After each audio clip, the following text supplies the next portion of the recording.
ஆப்கி அதாலத்தில் film star Farhan Akhtar மீது உள்ள குற்றச்சாட்டு. இவரு தேவையில்லாத கான்ட்ரோவர்சிஸ்ல சிக்கிப்பார்.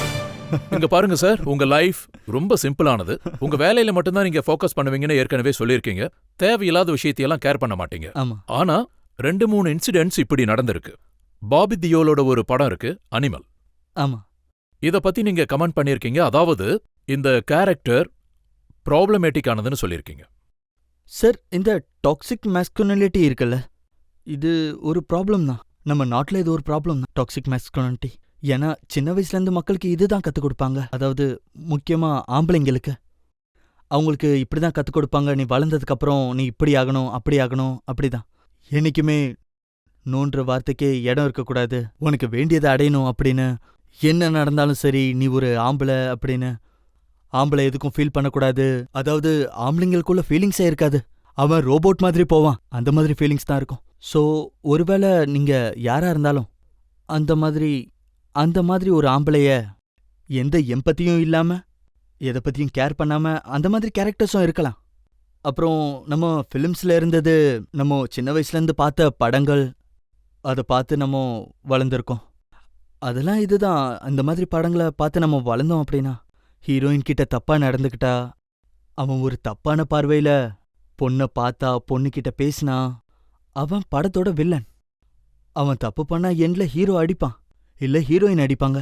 சோ அப்போ உங்களுக்கு என்ன தோணும் அப்படின்னா, படத்தோட எண்ட்ல உங்களுக்கு அடி நிச்சயம்தான். இப்போ நீங்க அந்த வில்லனையே க்ளோரிஃபை பண்ணீங்க அப்படின்னா, இந்த ஆள் சரியான ஆளு, இந்த மாதிரி ஆளுங்களை ஊக்கப்படுத்தினா அது ப்ராப்ளமான விஷயம் தானே. அப்புறம் நான் என்ன நம்புறேன்னா, படங்களோட எஃபெக்ட் சொசைட்டிலையும் சேர்ந்து தான் இருக்கும். என்னால என்னைக்குமே சொல்ல முடியாது ஃபிலிம் வெறும் என்டர்டைன்மெண்ட்னு. நீங்க வெறும் இதை என்டர்டைன்மெண்ட் கண்ணோட்டத்துல பாருங்க, இதனால சொசைட்டிக்கு எந்த ஒரு எஃபெக்டும் இல்ல அப்படின்றதுல எனக்கு எந்த நம்பிக்கையும் இல்ல. மத்தவங்க நினைக்கலாம், ஆனா எனக்கு எந்த நம்பிக்கையும் இல்ல. இந்த மாதிரி படங்களை எடுக்கலாம். என்னோட நம்பிக்கை என்னன்னா, நம்ம லக்ஷயை பத்தி நம்ம இப்பதான் பேசணும். ஒருவேளை நான் அதோட எஃபெக்ட பார்த்தா அப்படின்னா, சொசைட்டில அதோட எஃபெக்ட பார்த்தா ஒரு பையன் ஆர்மியில ஜாயின் பண்ணணும்னு சொல்றான். அப்போ நான் ஏன் இப்படி யோசிக்க கூடாது, நான் அந்த மாதிரி படம்லாம் எடுக்கக்கூடாதுன்னு? ஒரு தப்பான மோசமான ஆளை படம் எடுக்கிறது, அதை வச்சுதான் இந்த படம் எடுத்திருக்காங்க. அப்புறம் நான் ஏன் சொல்லக்கூடாது? ஆனா நீங்க லக்ஷோட எஃபெக்ட பாக்குறீங்க, ஆனா நீங்க மிர்சாப்பூரோட எஃபெக்ட பார்க்கவே இல்ல. இல்ல, நீங்க சொன்னது சரிதான்.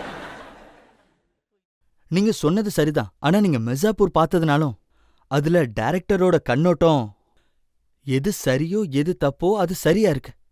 அதாவது எந்த மனுஷன் தப்பு செய்யறானோ அதை நான் தப்பா தான் காட்டுறேன். எனக்கு வயலன்ஸால எந்த ஒரு ப்ராப்ளமும் இல்ல, வல்கரான டைலாக்ல எனக்கு எந்த ஒரு ப்ராப்ளமும் இல்ல. ஆனா டைரக்டரோட கண்ணோட்டம்ன்றது, அவர் எதுக்காக இந்த கதையை மக்கள்கிட்ட சொல்லிக்கிட்டு இருக்காரோ, அவருடைய இன்வெஸ்ட்மெண்ட் என்ன, எதை குளோரிஃபை பண்ணிக்கிட்டு இருக்காருன்றது தான் முக்கியம். அவர் என்ன சொல்றாரு, இதுவும் உலகத்துல நடக்கும், இது சரிதான் சொல்றாரு. நீங்க காட்டுங்க. யாரோ எஃப்ஐஆர் ஃபைல் பண்ணாங்க, அதுக்கப்புறம் உங்களுக்கு எதிரா கேஸும் போட்டாங்க, மிர்சாப்பூர் படத்துக்கு எதிரா. ஆமா, கேஸ் போட்டாங்க. அது எதுக்கு அப்படின்னா, நாங்க மிர்சாப்பூரோட பேரை கெடுக்கிறோம் அப்படின்னு. சோ அவர் என்ன சொன்னாருன்னா, நான் மிர்சாப்பூர்காரன், நான் எங்க போனாலும் மக்கள் என்ன காளிமையான்னு கூப்பிடுறாங்கன்னு. ஆமா, அவர் இவரே தான்.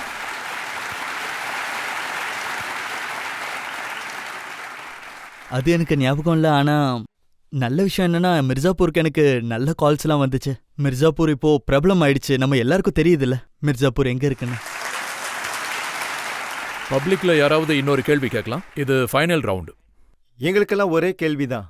நீங்க உங்களை எப்பவும் கூலா கம்ஃபர்ட்டா பார்த்துருக்கோம், அப்புறம் இங்கேயும் உங்களை அதே மூட்ல தான் பார்க்குறோம். உங்களுக்கு இதே மாதிரி உங்க லைஃப்ல ஏதாவது விஷயம் இருக்கா? அதாவது உங்களை ட்ரிகர் பண்ற மாதிரி, கோவப்படுத்துற மாதிரி ஏதாவது? ஆமா இருக்கு. இதுல முக்கியமான விஷயமே இதுதான், வயலன்ஸ் அகெயின்ஸ்ட் உமன். பெண்களை தவறாவோ தப்பா எது பேசினாலும் எனக்கு கோபம் வரும்.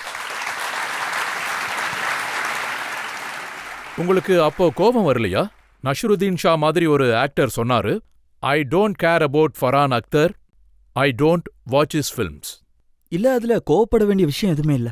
நான் கொஞ்சம் டிசப்பாயிண்ட் ஆனேன். ஒருவேளை என் படத்தை அவர் பார்த்தாருன்னா அவரோட மைண்டு பார்த்ததுக்கு அப்புறமும் ஒருத்தர் இப்படி சொன்னாருன்னா, சொல்லுங்க, அவருக்கு ஆக்டிங் பிடிக்கலன்னா அப்போ வேற ஏதோ ஒரு பிரச்சனை இருக்குன்னு அர்த்தம். சார், இதுக்கான பதில் அவரு தான் உங்ககிட்ட சொல்ல முடியும். அதாவது இத்தனை வருஷமா அவரை எனக்கு தெரியும். நாங்க 2 பேருமே ஜிந்தகி நாமிலே துபாரால வேலை செஞ்சோம். அப்புறம் அவருக்கு என்ன சின்ன வயசுலேருந்தே ரொம்ப நல்லா தெரியும். அப்போ அவரு யாரு என்னன்னு கூட எனக்கு முழுசா தெரியாது, அவர் ஒரு ஆக்டர்னு தெரியும். எனக்கு ஒரே ஒரு விஷயம் மட்டும்தான் கொஞ்சம் கஷ்டமா இருந்துச்சு. அது என்னன்னா, அவரு அவரு ரொம்ப அற்புதமான பெர்ஃபார்மர், அதுல சந்தேகமே கிடையாது. நல்ல ஆக்டர் தான்.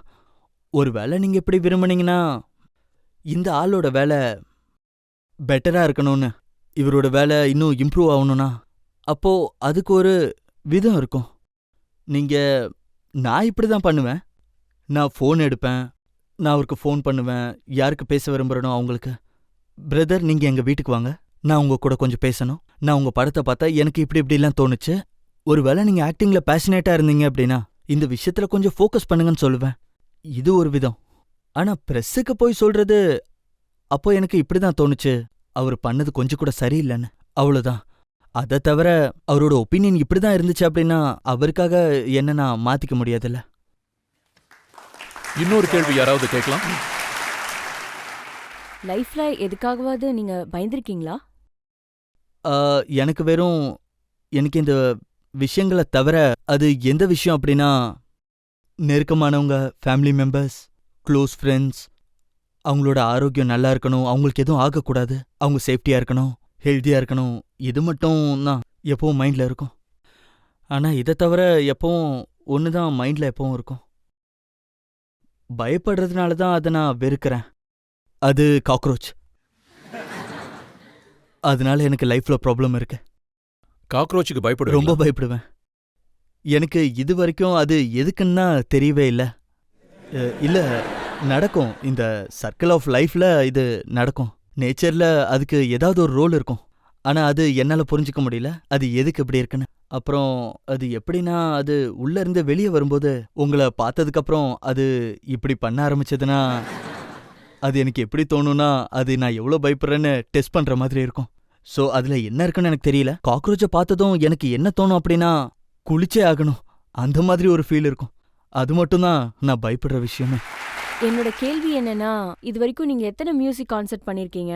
இது வரைக்கும் ஏதாவது ஒரு ஃபேன்ஸ் வந்து கிரேசியா உங்ககிட்ட கொஸ்டின் பண்ணிருக்காங்களா? ஃபேன்ஸா? ஆமா சார். ஆமா, ரொம்ப கிரேசியா என்கிட்ட ஒருத்தவங்க கேட்டிருக்காங்க. அதாவது கேட்கல, அவங்க ஸ்டேஜ்ல இருக்கும்போது கத்தி ஒன்னு சொன்னாங்க, டிஷர்ட்டை கழட்டுங்க.